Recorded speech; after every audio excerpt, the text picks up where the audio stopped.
If you haven't heard about Anchor, it's the easiest way to make a podcast. Let me explain. It's free. There's creation tools that allow you to record and edit your podcast right from your phone or computer. Anchor will distribute your podcast for you so it can be heard on Spotify, Apple Podcast, and many more. You can make money from your podcast with no minimum listenership. It's everything you need to make a podcast in one place. So, download the free Anchor app or go to anchor.fm to get started.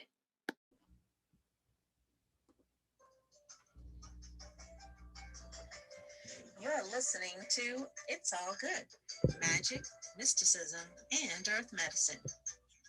Visit us anytime at our new website, magic-and-medicine.com. And that's magic with a K. I'm your host, Dr. Candace Nadine Green. Hello and welcome to another episode of It's All Good Magic, Mysticism, and Earth Medicine. So here I am again today. We have quite a few things to talk about today, and this show was not out as early as I wanted it to be. It's just been busy. But I'm going to again talk about melanin, but I'm also going to talk about choices. There's so much going on in the world, and people are making some very bad choices. So let's just start with the beginning when we talk about melanin. So the Egyptians became known as the masters of magic. The Egyptians were very talented, and they were skilled at remote viewing, psychokinesis, and precognition. They were very skilled at all that. The first Egyptians who walked the earth were black. I know when you look at some of these shows, reenactments or whatever, they like to show the Egyptians as being pale and white, and that's not true. They were black. And excuse me, I had to drink some coffee. And I don't know what there is. Well, I do know what it is, but give them what they were. Why is it bad that they were black? I mean, why? Why do we have white Jesus when we know that Jesus was not black? Jesus was not white.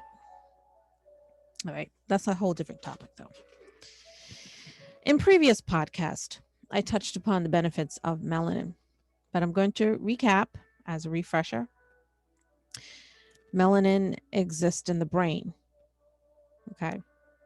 It promotes cell regeneration and health throughout the body. It protects your cells. It lowers the risks of cancers, especially melanoma. Melanin also helps prevent genetic disorders. My microphone keeps falling. It helps prevent genetic disorders, especially autoimmune diseases that cause the cells of the body to attack themselves.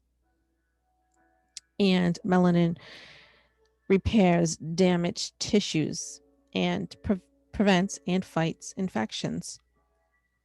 The more melanin you have, the better your body works at fighting and preventing infections. Now, it doesn't mean you have to be careless and go lie out in the sun because you're really, really dark. Because over time, you too could be at risk for damage, just like a person of lighter complexion, much lighter complexion. When we choose to acknowledge the power that melanin gives us, the power of our melanin, we are reversing oppression. We need to learn to hold true to our values, and to work for the greater good in life, all of us, regardless of whether or not someone is willing or not to provide the opportunity. Melanin opens the doors to the universe, causing the physical world to no longer be a barrier. And that's one thing that we don't realize. Now, we are connected to the cosmos, all of us. And the more we get in touch with that melanin that's inside us, no matter how much we have, get in touch with it and realize that we are connected, all of us, to the universe. We are part of the universe. We are part of the whole. Because those who are in tune with their melanin are often given powerful ideas, ideas that when they use them, they become one's reality. And embracing melanin on a spiritual level helps us to free ourselves and from any boundaries or limitations of the physical world and transcend all physical things, physical realities. Um, Hold on, my music decided to mess up on its own. Let me fix that. I'm sorry. Oh, I can't find it. Okay. Oh well. It's kind of sad because I kind of liked my music. Technology. Oh, here we go. All right, there we are. So, I forgot what I was saying. All right, so I was talking about helps us to free ourselves. When we begin to understand that we're deeply connected with the cosmos and that we don't have to be a victim of our surrounding oppression anymore, we liberate ourselves and our souls.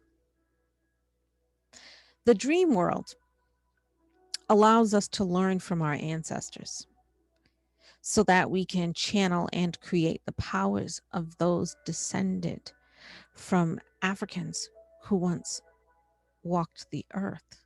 And that's also how our ancestors communicate with us sometimes through dream, not just sleeping dream, but through through mental imagery, through nonverbal cues. Sometimes they give us dreams or they appear in our dreams. I tell you, I've had some amazing ones. When I asked to meet my ancestors, I met the conjurers, my conjure ancestors of mine.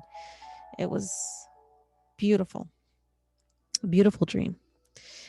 And it was wonderful. Now, the melanin within us always seeks greatness. Okay.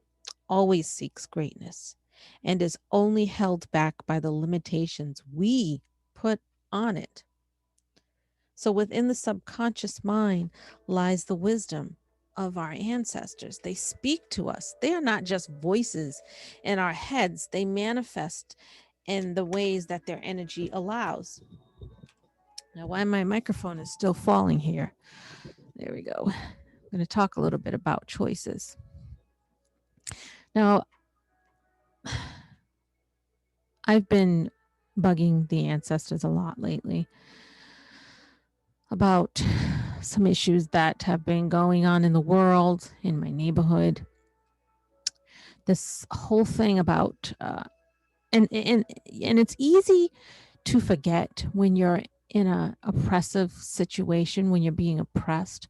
It's easy to forget the connection that you have, that we have to the cosmos, to the universe, that we can call upon our ancestors to help us. I forget a lot. I mean, I have my altars here in the house, and I have my ancestor altar. I have my Mammy Water altar, and sometimes I just sit there and I cry. This week I've sat in in front of my both my altars, and I just cried.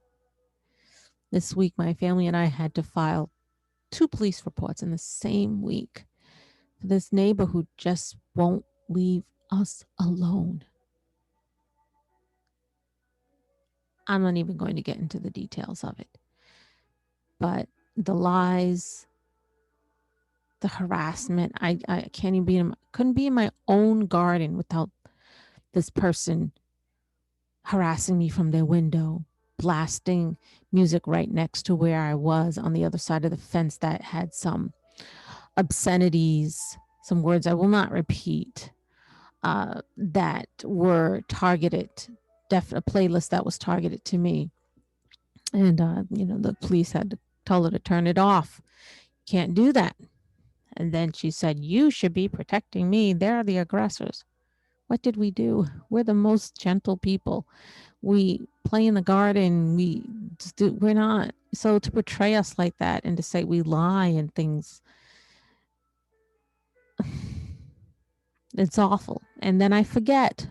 I forget that I come from strong Fulani people, strong Yoruba people, and that are my ancestors. My husband told me that your ancestors have been through a lot, so you can be where you are today. Don't let them down. Don't forget your connection to them. Don't forget that they are working for you and with you and helping you. And hearing that from my husband is, Irish American and French Canadian, uh, man, it was very powerful. And also, you must remember that what you put out, like when all these people who are going around with this negative attitude, this hate feeling, all the negative vibes, and it looks like they're getting away with it. I have to remember too. Once upon a time, I used to remember, but you remember too that what you put out, it comes right back to you with interest. And I remind myself that there have been situations in the past where I have witnessed people's quote unquote karma hit coming back to them. And a lot of times it was quick, especially when that person hurts an earth child. Okay, an earth child, a child who is in connection with the earth and the spirits, and who, those of us who have those abilities, who are used as vessels and who help people, who help the earth, or who help other, and by helping the earth we help other people as well. Like things I do, deliver spirit messages. My body's used as a vessel with spirit, and I communicate messages for people from their spiritual team, for people who are trying to get in touch with them from the other side. That's what I do. I'm not harming anyone. And we are important, not more important than anyone else, but you know, we are held a little dear because we're not hurting anyone. And there's these people who are messing with us and preventing us from doing the work that we're supposed to be doing. Like I had to cancel a client this week because I could, I was in the middle of, I had to file a police report. I was out of energy. I was just a mess because I'm very sensitive, because I'm sensitive naturally anyway, not sensitive like someone says something to me and I cry. I am sensitive because of my abilities and because of my in tuneness with the earth and with spirits. And, think of it like a parent. Uh, the universe doesn't like that, because it prevents all these this it prevents some people on the other side from getting their message across. Now that client that I had to cancel on, there was a message for them that they didn't get. So this person's karma, the energy that they put out, is going to come back to them quicker than it would in a different circumstance. They prevented work from being done. Important, work that a whole bunch of spirits were waiting to deliver their messages, and they're not happy because this person caused an upset with me, clogged my pores, so I would not be able to help that client. who needed the messages. And I felt bad. It hurt me because I felt, oh my goodness, this poor person didn't get their message. Didn't get their message. I try never to cancel appointments, even if I'm sick. That's why I do them virtually. I carry through with them because I know it's important. It's very important. I'm doing the work. That's what makes me an earth child. I'm doing the work. And I also take care of the work. I'm gentle with the work. I do my gardening. I all those things. That's important as well. So when people, at one point, I thought that this person would be getting away with it for a long time, but I don't think that anymore. I think that the person is upsetting the universal order, the work that I'm supposed to be doing, and therefore there are more than just one being mad at her, one person being there's a whole bunch of spirits mad, not just my ancestors, but people who have been trying, spirits who need my help right now. They're mad too. So think about that. When it's the choices we make, you choose to be a negative person, then that energy is going to come right back to you. And depending on who you mess with will determine how fast it comes back to you. It could be another lifetime. It could be in this lifetime. I know my father had done a lot of bad things. Lots of bad things. And he was afraid at the end when he kept getting sick and in the hospital, and when it was time for him to pass. I mean, he knew that it was coming. He told his then wife, so it was his third wife, not my mother, that if I'm not here Friday, take the check and pay the bills. And she's like, where are you going? And he just smiled. And then he knew it was coming. So he sat in prayer, or whatever he called it, because I don't know, a long time. And Friday happened. He had a heart attack and they couldn't revive him. But the time before then, when he was in the hospital, they were in, I mean, his widow took pictures, which is weird, of him in the hospital bed. And the fear in his eyes, I mean, he used to have flaming eyes that were just scary. He was scary and intimidating, everything. But at the end, he was afraid because he knew that he had to answer for a lot of that energy was coming back to him and coming back to him swiftly. Don't think just because you leave this physical plane that you're done and there's no more, you don't have to do any work. No, there's work too on the spiritual plane. When you transition, okay, there's a sort of like I don't know what you call it, like space where you have to do some work too before you move on to your next level of existence, if there is one for you. Depends on how many lifetimes you've lived. And I believe that he was afraid of what the work he had to do, and that it was going to be some harsh judgment. And what happened is he needed someone to plead his case, to cry for him, and not some hokey pokey or it had to be someone. And that someone was me. And he did a lot of bad things to me. And as you know, if you read any of my memoirs, my first memoir, especially After the Darkness, you know. But I shouldn't have been crying for him.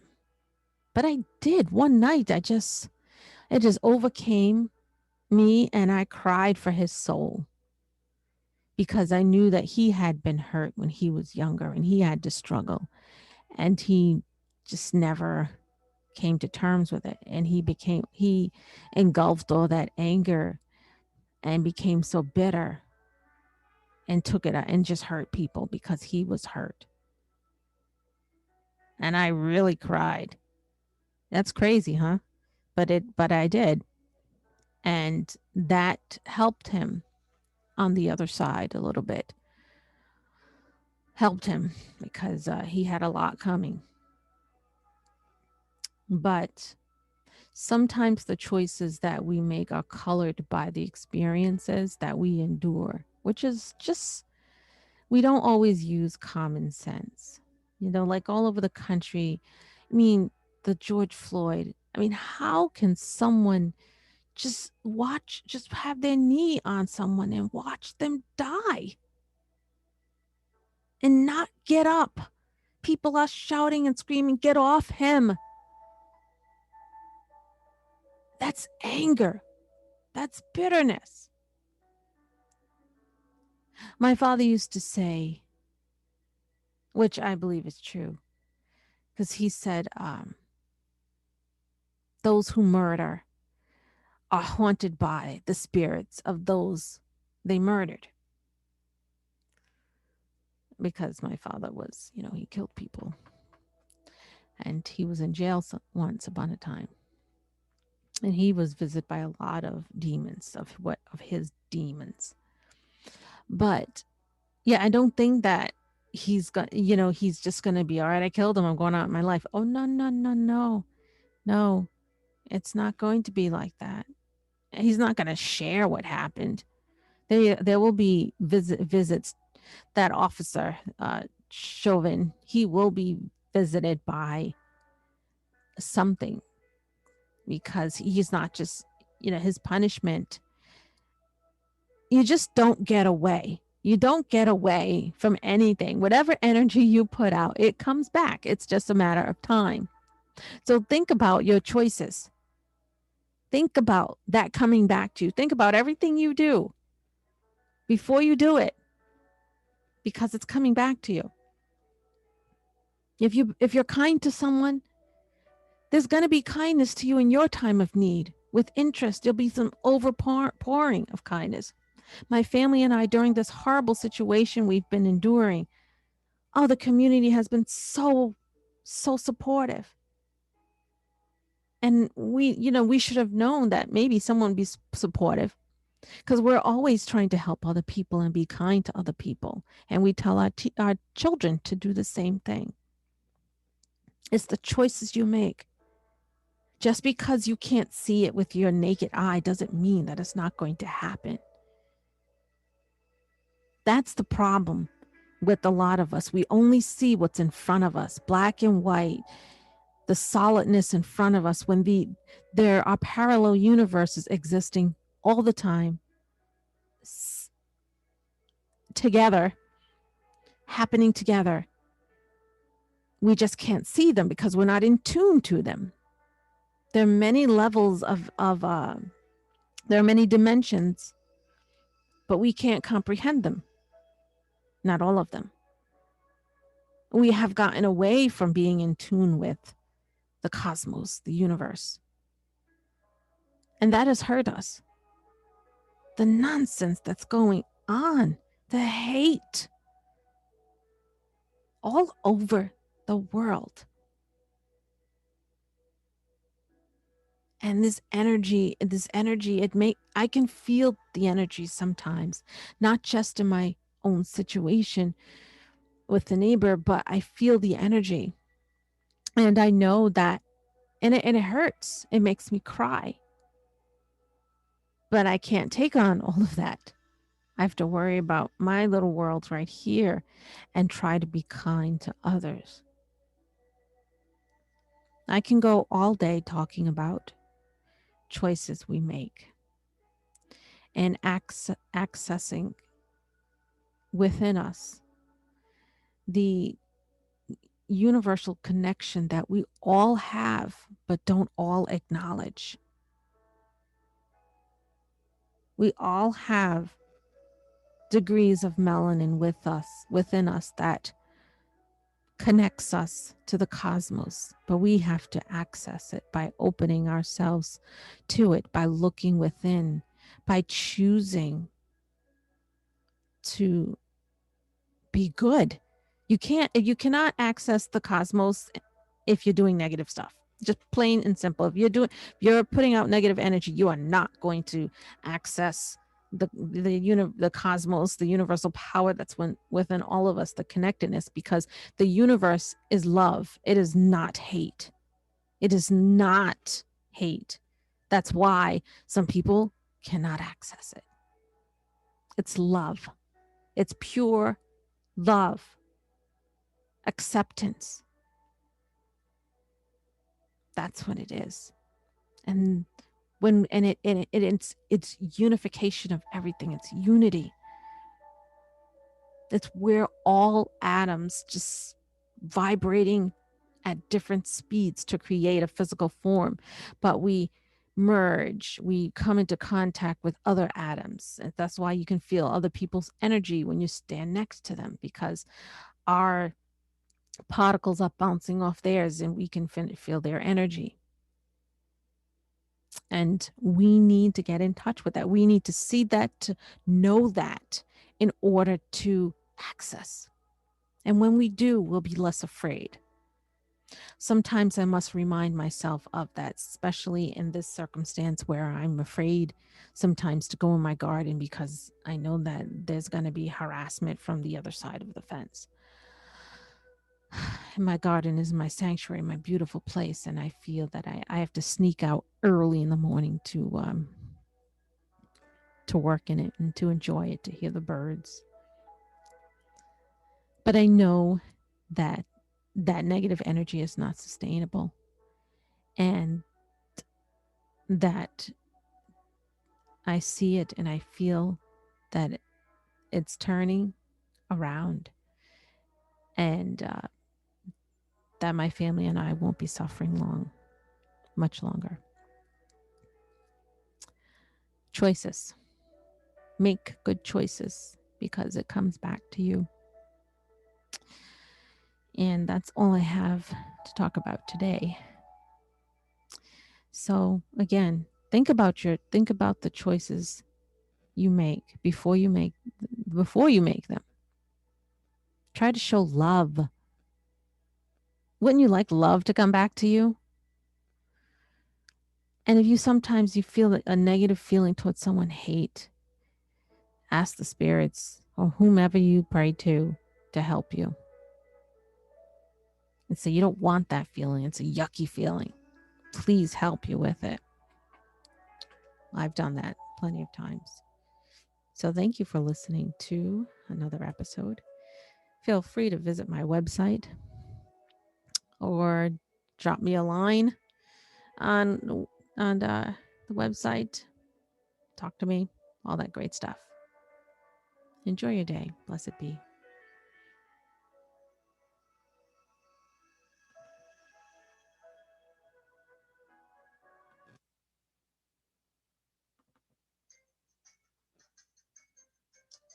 Thank you for listening to It's All Good, Magic, Mysticism, and Earth Medicine.